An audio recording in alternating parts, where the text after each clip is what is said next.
Okay, so then we can now move to our last presenter from today. We will focus on Italy. This is the third country we are going to study today. And we have with us Dr. Massimilano Menzietti. Hope I pronounced it correctly. So Dr. Massimilano Menzietti is Associate Professor with the Department of Economics and Statistics at the University of Salerno. He previously held academic positions at the University of Calabria and Sapienza University in Rome. He has taught at various Italian and international universities. His research focused on pension systems, actuarial models for health insurance, biometric risks, and pension funds. He has published numerous articles in journals specializing in actuarial and pension economics. Dr. Menzietti is a member of the Pension System Commission of the Republic of San Marino and the Working Group on Pensioner and Retiree Mortality in Italy. He has also consulted for several health and pension funds and coordinated various research projects. So, Dr. Menzietti, thank you very much for being with us today. And please go ahead. The floor is yours. Thank you for your introduction and for the invitation. It's a great opportunity to speak about the Italian pension system. And I will start with a brief outline of my presentation. I don't know if, okay. So let's skip to the next slide. And so my presentation will be divided mainly in two parts.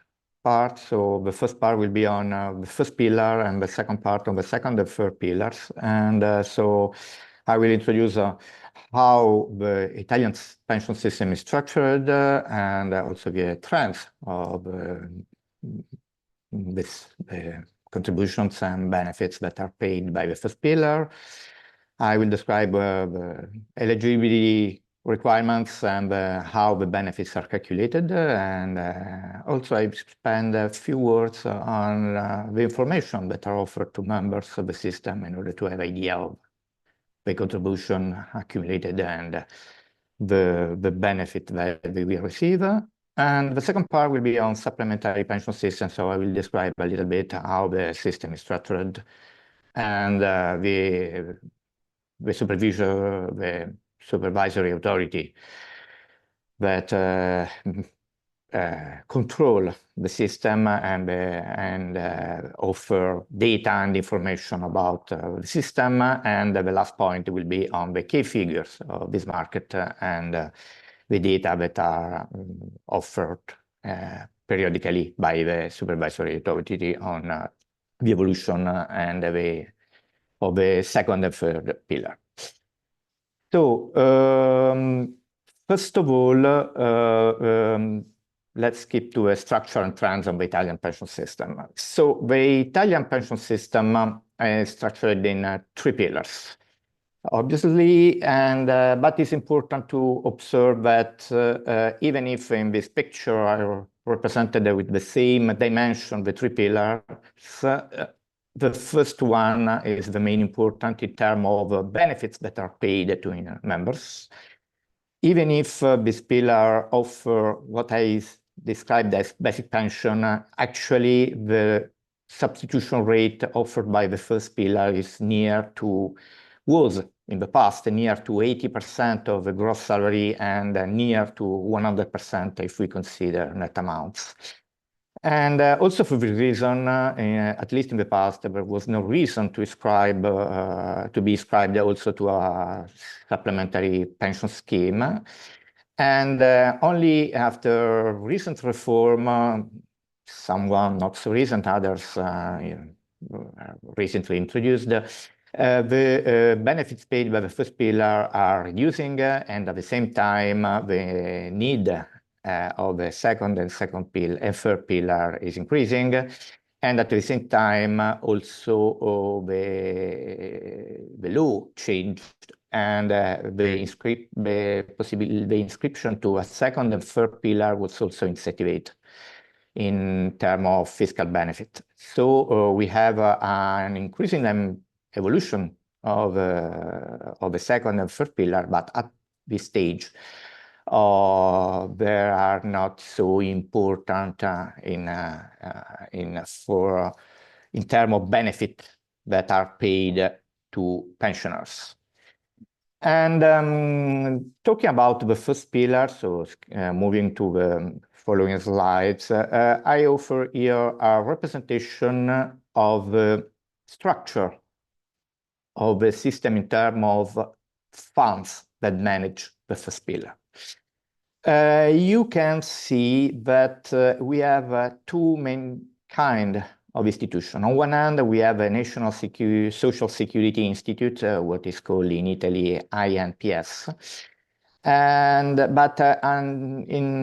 Even if this is a unique institution that now manages most of the pensions paid to retirees and most of the contribution paid by workers, this is structured in many different funds, because in the past, Italy was characterized by different funds with different rules, different eligibility requirements, a different way to calculate benefit, a different level of contribution rate. So in the past, Italy was characterized by very different pension system, a very heterogeneous pension system. And there has been a process of homogenization. And so now we are, most of us are in the same institution, but for private sector employees, public sector employees, and specific industries as transport, telecommunications, and so on. But even if now we are all under the same institution, if we consider people that is already retired, we can observe quite different level of benefits, quite different level of rules, quite different rules. So the system is still quite heterogeneous if we consider pensioners. And finally, we have other institutions that are what is called in Italian casse professionali, that are pension funds for independent professionals, as doctors or engineers, lawyers, and so on. And moving to the evolution of pension expenditure, we can see that in the last 30 years, maybe also 35, the Italian system is characterized by a deficit between contribution and benefits. So the level of contribution is not sufficient to cover the benefits that are paid by the system. And this surplus is obviously very high in specific years when the contribution fall due to, for example, COVID. But in general, we observe an important deficit that is covered by fiscality. At the same time, we have other benefits that are under what is called in Italian GIAs, that are not contributory benefits, but are assistance type benefits, for example, mean-tested supplements to pensions in order to have a minimum pensions, or benefits for health, for disability, or for health issues. And these amounts are not paid by contribution, but these are funded by fiscality.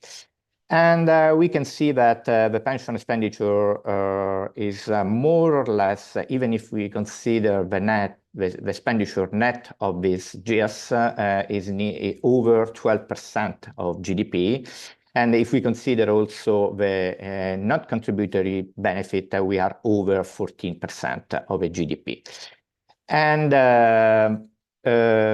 we can observe how this evolution, this expenditure is produced, moving to the evolution of the dependency ratio and the evolution of the substitution rate. So on one hand, we observe how the dependency ratio is increasing across all the schemes, even if we observe a quite different evolution. But all are increasing, but not all are increasing, most of them are increasing, but this is especially true for public sector, craftsmen, traders, funds. And this is not true, for example, for the most important sector, that is the private sector employees. For the private sector employees, we can observe that the dependency ratio was quite high already in the 90s, and this justified also the series of reforms that we have been introduced in Italy during the 90s. And but this rate is decreasing since this reform, on one hand, because we have a more strict condition for eligibility, and so we move on higher ages, the retirement age, and so we have now a decreasing number of new pensioners. At the same time, the evolution of the private sector in terms of occupation has been not so bad in the last years. So also the number of workers is increasing with respect to the number of pensioners in the private sector. This is not true, for example, in the public sector, where on one hand, the change in eligibility requirements has been important, but not so important as in the private sector, and at the same time, due to the fact that there has been a reduction of the active people in the public sectors. If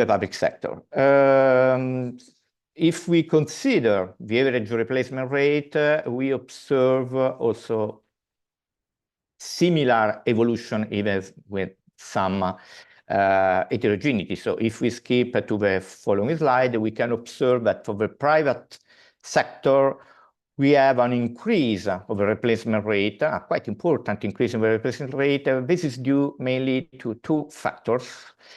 First of all, the fact that due to the increase in the requirements, in the eligibility requirements, the people need to be inscribed to the funds for more years, more contribution, more increasing benefits. And so we have average pension that are increasing in the last years. At the same time, we have also an evolution of the average salary that is not so important in the last year. So on one hand, we have a good evolution in terms of participation to work that is positive for in the last year in Italy, but at the same time, the evolution of average salary has been not so important.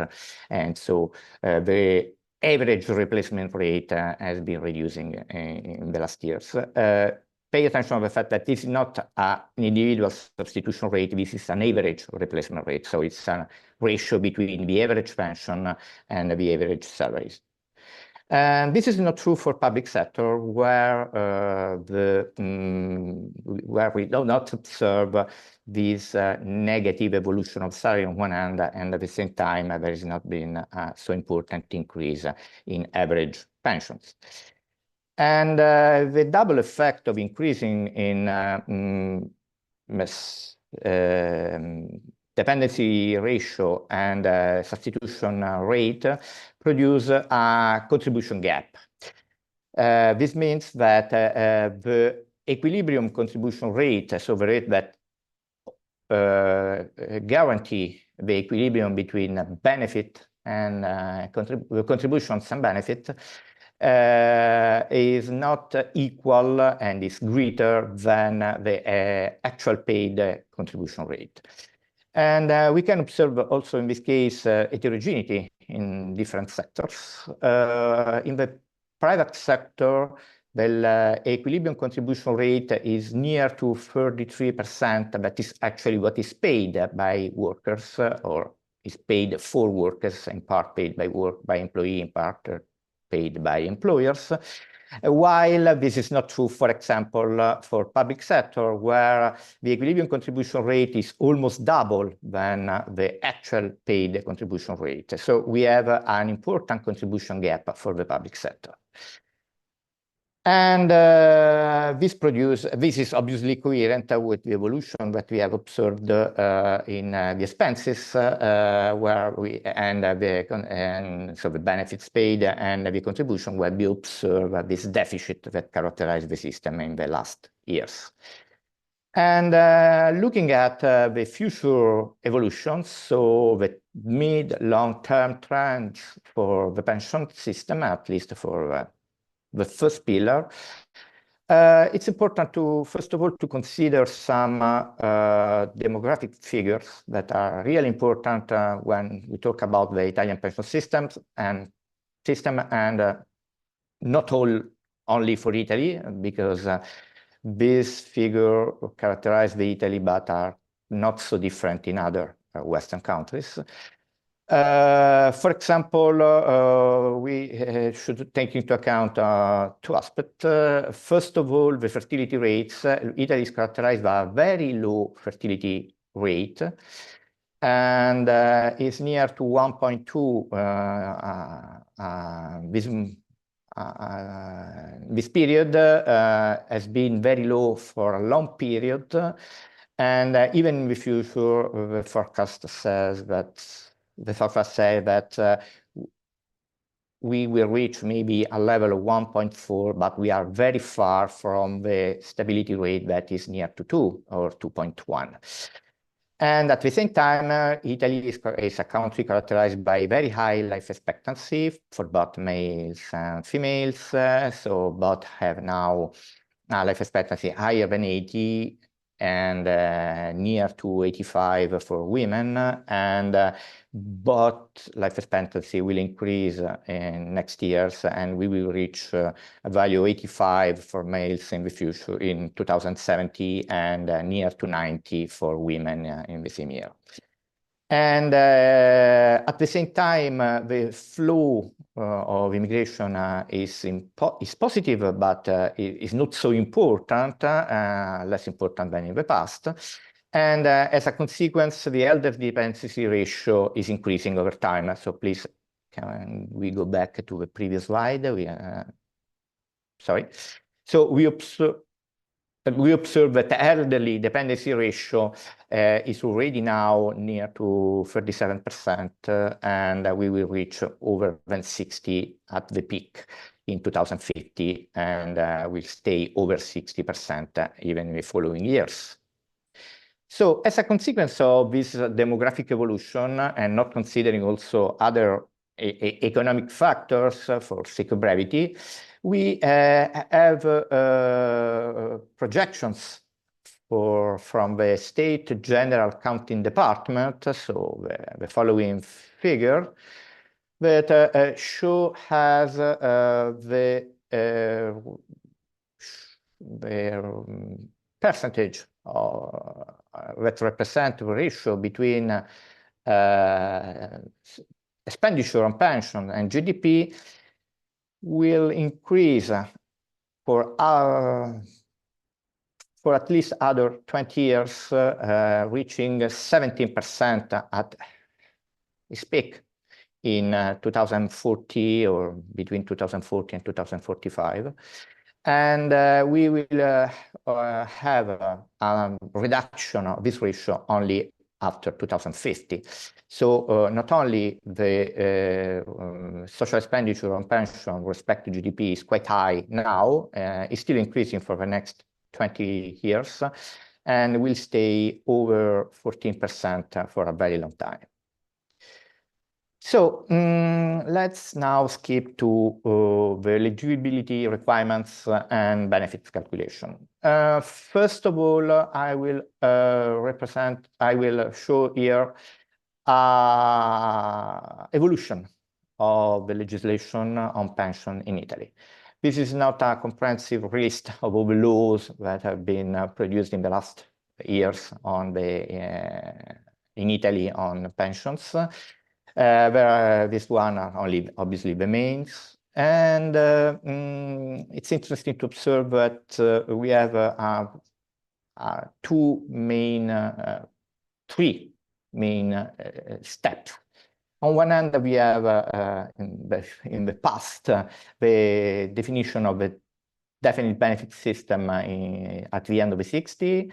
The system was not sustainable already in the 90s, so we have introduction of some reforms in the 90s, but the reforms in the 90s were not sufficient. And so new laws have been introduced also in the last years. We discuss about reform of pension in Italy every year. Also, at the moment I'm speaking, there is a public debate on pensions in Italy. But the main reform have been introduced in 2011 by the Monti-Fornero reform for the first pillar, and in 2005 for the second and third pillars. And the recent discussion are more on specific aspects, not on the structure of the system. So the system has been characterized by first part. For the first period, the system was characterized by the fact that the benefit for the first pillar were defined benefit. The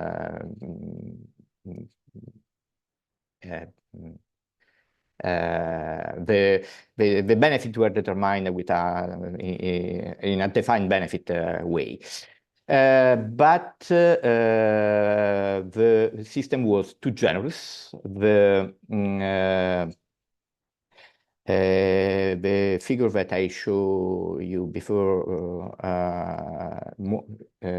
offer a representation of increasing deficit over time. So in the 90s, a first reform tried to reform the defined benefits in 1992. But in a few years, what obvious that was not sufficient, this reform. So the main change in the Italian system being in 1995 with the Dini reform that introduced the national defined contribution pension system in Italy. And this system had been introduced in 1995, but the system was characterized by a very long transition period. As a consequence, this revolution of the system was too slow in reducing the expenses. And for this reason, in 2011, the Monti-Fornero reinforced the NDC system and also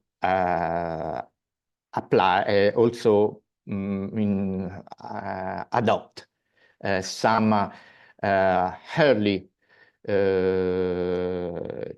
some changes on the previous law in order to have an early adoption of NDC system. But once we introduce reform on the first pillar, obviously this means that the substitution rate for the first pillar will be reduced. So we need to reinforce the second and the third one. And so for this reason, in 1993 was proposed a law to introduce a second and third pillar in Italy that was already present. It was already exist in Italy before 1993. Some pension schemes or private pension schemes, but they were mainly limited to some specific sectors, bank and insurance employees. And only in 1993, the law tries to introduce a second and a third pillar for a general second and third pillar for all workers. But this introduction was a little bit shy, and so once was obvious and evident that was not enough to introduce the system without sufficient incentives for members to to adhere to a pension scheme, a new law has been proposed in 2005, and subsequent amendments have been proposed in the following years. So let's keep to the evolution of retirement age. So under the actual system, so after the reform in 2011, the retirement age has been indexed to life expectancy. So this means that the actual age is 67 years, but this age will change over time and is strictly linked to the evolution of life expectancy communicated by the National Institute of Statistics. This is a sort of automatic balance mechanism that is being introduced in the system, even if it is not so automatic, in the sense that every year that we have an increase in this age, there is a public and politics debate on the fact that we should actually apply this automatic indexation, or we should find a way to keep the age at the previous level, so in this moment, 67 years. And we have other way to be eligible for a benefit, that is the early retirement.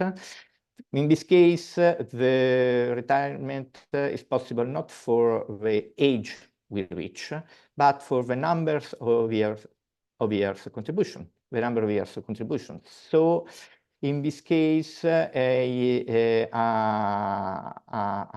worker can retire also before 67 if he has already 42 years and 1 month, or sorry, 42 years and 10 months of contributions if he is a male, or 41 years and 10 months for women. And also this is not linked to a specific age. And also this level, or this number, is linked to life expectancy, so it's indexed to life expectancy. So we presume that in 2040, this value will be 45 years and 2 months for males, and 44 years and 2 months for females. And this condition is not the same for public, for employees and for self-employed. But for self-employed, we have a different system. That means that you should have at least 35 years of contribution, and then a minimum age that is not the same of standard retirement age. So it's not 67, but is at this moment is 63. And also in this case, the age for self-employed will change over time due to the indexation to life expectancy. And how is financed this system? It's financed by a contribution rate that for employees, but private sector and public sector, is 33%, and is divided between a share that is paid by employees that is near to 9%, 8.59, and a part that is paid by employers, 24.2. And this level contribution rate is specific for employee. The self-employed pay a level that is between 20 and 24%. And how the benefits are calculated? The benefits are calculated at this moment, we still have a mixed system. Because even if the reform in 2011, the Monti-Fornero reform,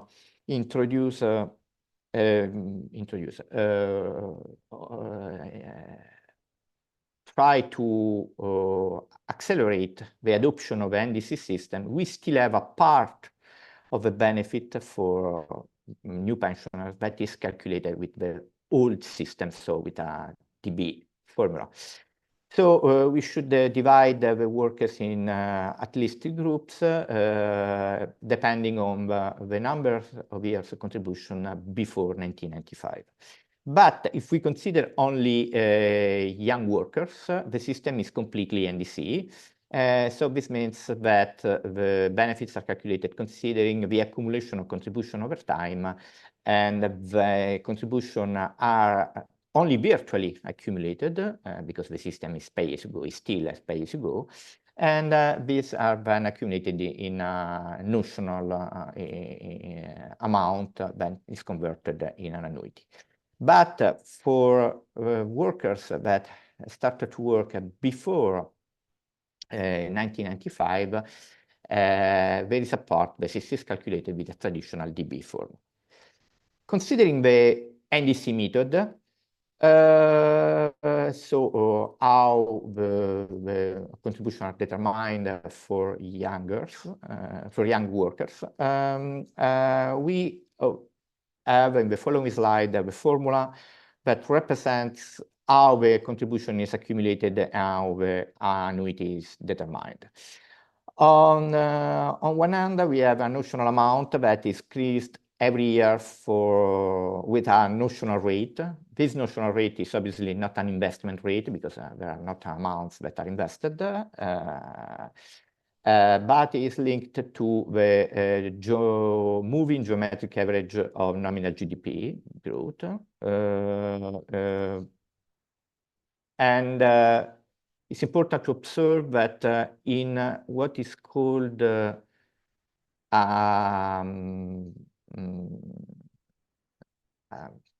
standard, or if we can say the golden rule for NDC should be that this rate should be linked to the evolution of total wages, but the choice hereditary is not being standard in the sense that the revaluation of this notional amount is linked to the GDP, and so this choice has an effect that is the system is not completely stabilized with respect to the evolution of contribution paid that are linked not to GDP but are linked to total wages. At the same time, this individual notional amount is increased every year for contribution paid, so C. But we should also take into account that it's possible to ask for yearly withdrawals. So we have an amount A that can be asked for specific reasons, and so we can have a possible reduction. This is a general rule. This is not really possible for the Italian system. But theoretically, it's possible to imagine also early withdrawals. And once we reach the retirement age, this notional amount is divided by an annuity factor, so A, that is specific for the age of retirement, so the time T, and capital T, and is specific for the age at the moment of retirement, so for X. It's interesting to see how this transformation coefficient is calculated. So in the next slide, we have the representation of how this has been determined and how this is determined periodically. So first of all, this A is considered 2 terms. On one hand, we have the direct pension, so the small a represents the current average value of the direct pension, but we consider also survivor's pension, so the current average value of survivor pension. So this ratio considers both the direct pension paid to members and the possible survivor pension paid to survivors. And this annuity rate is unisex, so it's an average of the value for male and for males and the value for females. and take into account two rates. The first of all, R is the revaluation of pension that in Italy are linked to inflation. So this R is the forecast, the average of the forecasted values of inflation over time. And the other rate, sigma, represents the future evolution of the gross GDP rate, growth rate. And so these are obviously only expected values. So our technical rates, these technical rates are introduced in the formula considering what is expected in the future. And these factors, these annuity rates, are, as I said before, specific for every age, not specific for gender, and are recalculated every 2 years. So we can see in the following slide how they are changed since 1996, the first introduction of NDC system, the moment of introduction of NDC system. We can observe that at the beginning, there were the same values for all the ages after 65. That was not actually fair. Now we have values specific for every age between 57 and 71. And we can observe that the last update produced a reduction of near to 2% of these transformation coefficients. And since the introduction of NDC system, we have a reduction of more than 12%. Obviously, this reduction depends on ages, but we have, at least for the ages between 57 and 65, we have a reduction near to 12% of the transformation coefficient. This obviously means that the system is automatically balanced respect to the evolution of life expectancy, because these transformation coefficient are calculated, as I showed in the previous slide, considering survival probabilities. And so once the survival probabilities increase, we have a reduction in the transformation coefficients. And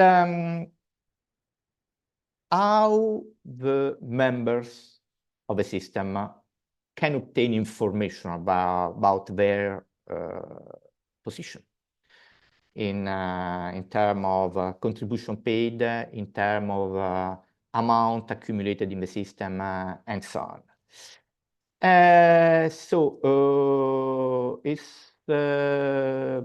We can skip to the following slide.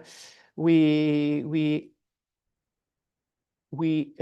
have the possibility for members to have a contribution statement from the National Institute of Social Security that is divided in 3 parts, because it depends on the fact that we are inscribed to the general scheme or the public employee scheme or the specific scheme for workers that are between self-employed employed position and employees position. And so we don't have the orange letter, but we have a possibility to see how the contributions are accumulated over time, how the notional amount change and is reevaluated over time. And there is also another possibility that in the same website, or in this website of the National Institute of Statistics or Social Security, you can also access to a simulator. So there is a service that is called La Mia Pensione Futura in Italian, that offer the possibility to estimate the future value of your pension, taking into account the evolution of life expectancy, the possible evolution of your salary, and consequently the contribution you will pay. And so there is a sort of a tentative, at least, to have more transparency for members in order to have an idea of the possible benefits they will receive in the future. This is very important because considering the new reforms, the future substitution rate will be lower than the substitution rate that have characterized the first pillar in the past.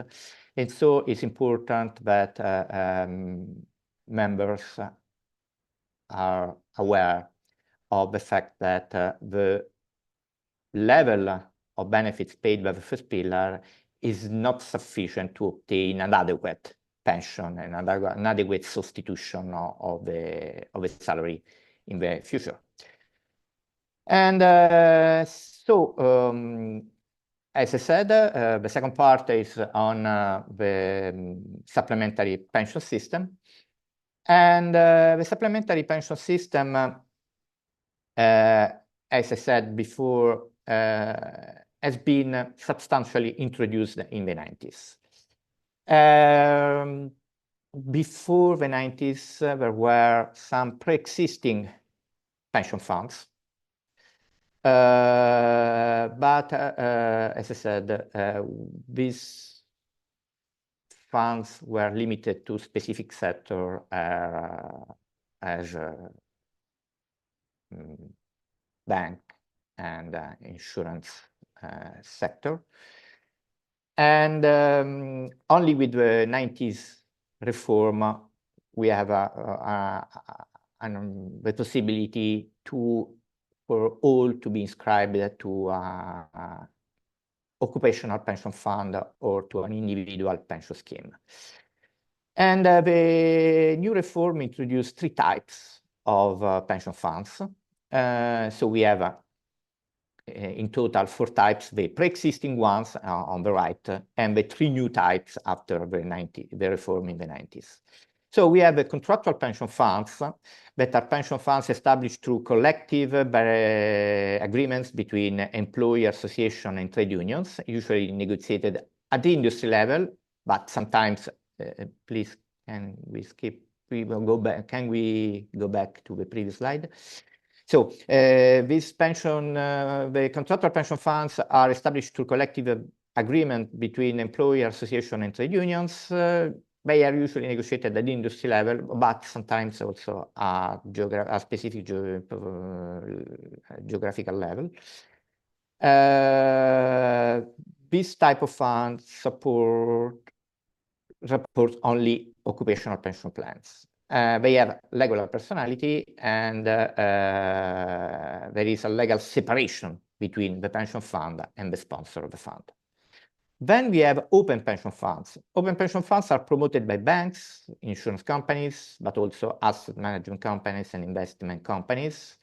They can support both occupational and personal plans. They do not have legal personality. Nonetheless, their assets are required to be strictly separated from those of the financial company that manage them. And finally, we have the individual pension scheme or individual pension plans of insurance type, what is called, the acronym is FIP or PIP in Italy. They have been introduced in 2005, or at least they have been reformed in 2005. So we have a new type and old type PIP in Italy. And these are individual pension plans implemented through insurance contracts. And they are offered by insurance company, and they only support personal plans. So this is only third pillar. They do not have legal personality, but their assets should be separated from those of the insurance company sponsoring them. And so we can skip to following slide to some focus on contractual pension funds. So the membership is voluntary. Usually it's after an agreement, so it's a contractual membership. The member could be private sector employees, but also public sector employees, workers, members of cooperatives, or also self-employed workers and freelancers, organized by professional or territorial area, because it's a collective membership. So it's not possible at individual level to be member of a contractual pension funds. They are fully funded, and they are supervised by a specific supervisory authority that is COVIP. They offer, the benefits are determined on a defined contribution way. So they have defined contribution for employees. There are no restrictions on the contribution amount, but there are limits on the tax deducibility. And the contribution component are three. First, there is the employer contribution, then the employee's contribution, and finally, and that is very important, the annual severance pay allocation. We have in Italy this deferred payment that is called TFR, trattamento di fine rapporto, that is an annual severance pay that is allocated every year and paid at the end of work, not only for retirement, also for dismissal or resignment. And one way to pay contribution to a pension fund is to move the amounts that are usually accumulated for this severance pay to a pension fund. And as we will see in a few slides, this is a very important part of contribution paid to the supplementary pension schemes. And moving on open pension funds, also in this case, the membership is voluntary. We have a wide range of individuals that may join this kind of funds, either individually or collectively through agreements, collective agreements. They are fully funded, and also these funds are supervised by COVIP. And note that also in this case, for employees, public and private, these funds should be defined contribution scheme. But we can have the possibility of defined benefit scheme only for self-employed workers and freelancers. This is a possibility, at least at the best of my knowledge. We don't have cases in Italy of funds that choose to offer a defined benefit scheme rule. So we don't have a situation where the benefits are linked to the income level or inflation or so on. The income level or other defined benefit rules. Also in this case, there are no limit in the contribution paid, but there is a limit in deducibility that is equal to 5,164 euros per year. Finally, the individual pension schemes. This is more or less the same rules that the open pension schemes. So there are voluntary. In this case, the main differences respect to the open ones is that they are, in this case, the membership is only on an individual basis. And as I said, it's very important to consider for employees the possibility to use the computational, the severance pay as a contribution to a pension scheme. So, as I said, this TFR is a sum paid by the employer to the employee at the end of the employment relationship. And the amount accumulated is quite important because it's near to 7% of the annual salary every year. And if you choose to keep your TFR, and so you decide not to use this amount to fund your position in a pension scheme, This amount is evaluated annually using a rate that is linked to inflation. And it's also characterized by a reduced level of taxes at the moment that this amount is paid, so only 17%. And this is very important because there is a sort of competition between severance pay and contribution paid to pension scheme. So a worker should to decide, I prefer to keep my severance pay, or I prefer to increase the contribution paid to a pension scheme. So there are also fiscal incentives for the contribution paid to a pension funds. The maximum, as I said before, is a little bit more than 5,000 euros. There is a two-level taxation. On one hand, there is a taxation on capital gains, and that is specific for the type of investment, 12.5% for government securities and 20% for other investments. You should consider that the first level, 12.5%, is the same as that is applied to individual investment. So there is no specific incentives for government securities, while for other investments, the standard taxation is 26. So this means that the investment on a pension fund are less taxed, pay less taxes than the investment at the individual level. And once you receive your benefit is taxed. The taxation of this benefit is 15%, both if you receive an annuity or a lump sum. But this level is reduced depending on the duration or your participation to the funds, and can be reduced up to 6%. So if you have a very long period of participation to a pension scheme, you pay only 9% on the benefits. And it's very important to consider also which kind of benefits are paid by pension scheme in Italy. So in the next slide, we have, first of all, the access requirements. So you need to meet the eligibility condition of for the public pension. So for the first pillar, you need a minimum of 5 years of participation in the scheme.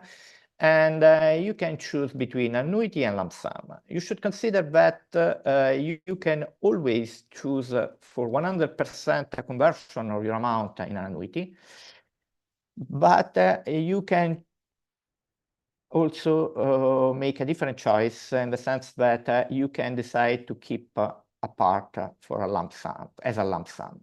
And this depends on the level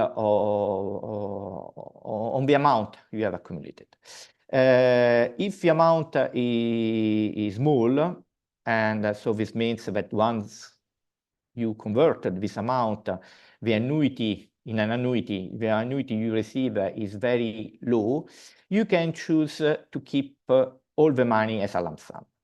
While if the accumulated amount is sufficiently high, you can decide for a lump sum only up to the 50%. So you cannot ask for more than 50% as a lump sum, and the remaining 50% should be converted in an annuity. And once you receive an annuity, there are different types of annuity that can be paid. It depends on the agreement between the pension scheme and the insurance company that pay the annuities. In the next slide, we have the main 4 types of annuity that we can consider. So in the following slide, we have, first of all, the standard solution is an immediate life annuity that we can have or with or without survivorship, and also with or without our insurance. So this means that annuitants can define a beneficiary in case of death. Then we can have a deferred life annuity, but is quite rare as solution, or a solution that is quite often used in Italy is the fixed term annuity for 5-10 years and followed by a life annuity.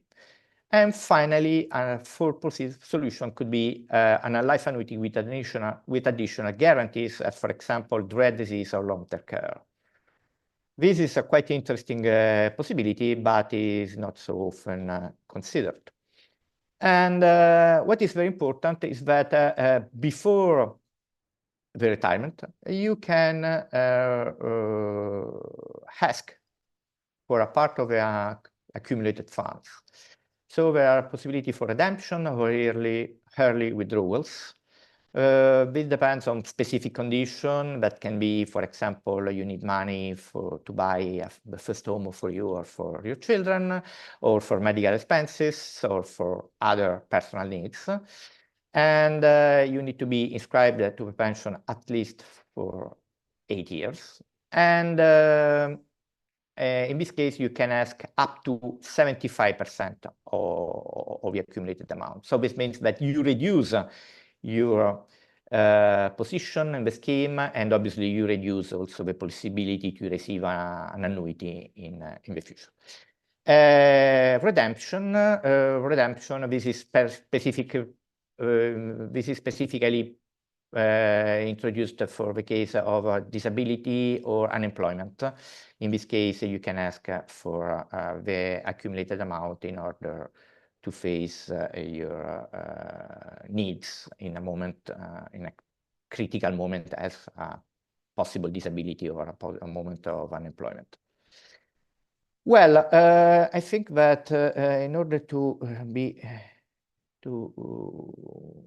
be more quick, we can move maybe directly to the following slide. So maybe directly to the slide on supervisory authority.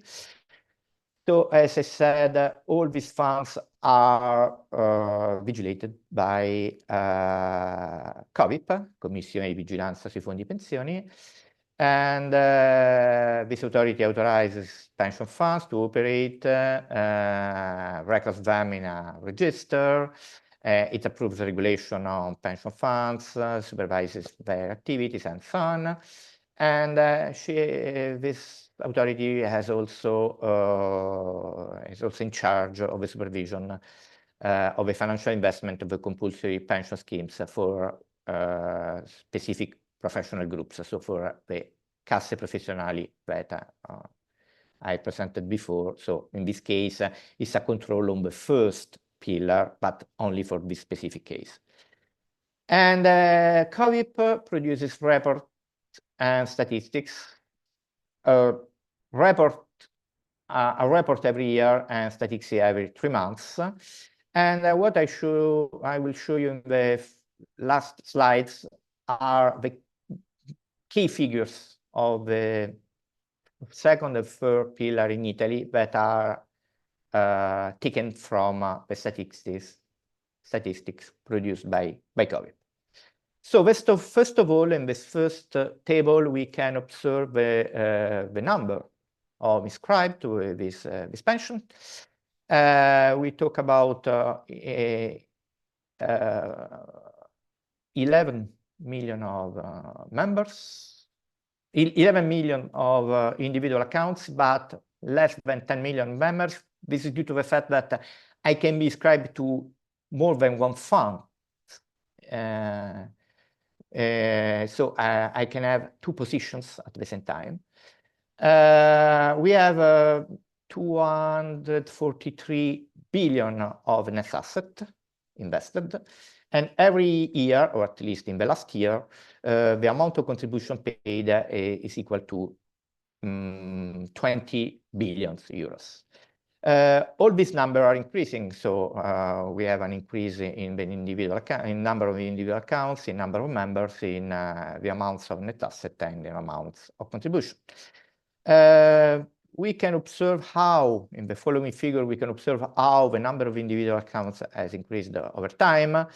we can observe also the small importance of the pre-existing funds in terms of number of accounts, and the increasing importance of the new individual accounts, the yellow area. But if we move to net asset, we observe that the pre-existing fund, in this case, sorry, there is a change of color. The pre-existing funds are the yellow area. The pre-existing funds are still very important in terms of assets that they manage. And while the amounts managed by the other funds is less important, or in any case, there is now a quite important part of this total net assets of the pensions, the Italian supplementary pension funds that is now managed by contractual pension funds, the orange area, and is now increasing also the area of the new individual funds, so the blue area. But there is still a great importance of the pre-existing funds. And we also observe that the number of funds is decreasing over time. So if we consider the following slide, we observe that the system was characterized by a great number of funds, more than 700. Every bank, every insurance company was characterized by a fund. Now we have reduced, this number has been reduced, so we have a simplification of the system, but we still have a quite high number of funds, so more than 300. And this means the dimension of these funds is not important. If we consider the following table with the distribution of pension funds by asset, we observe that there are many funds that are characterized by asset managed less than 1 billion. Only 10 have assets greater than 5 billions, and 12 between 2 billion and a half and 5 billion, and so on. So there is an important, most of the funds are characterized by asset managed not so high.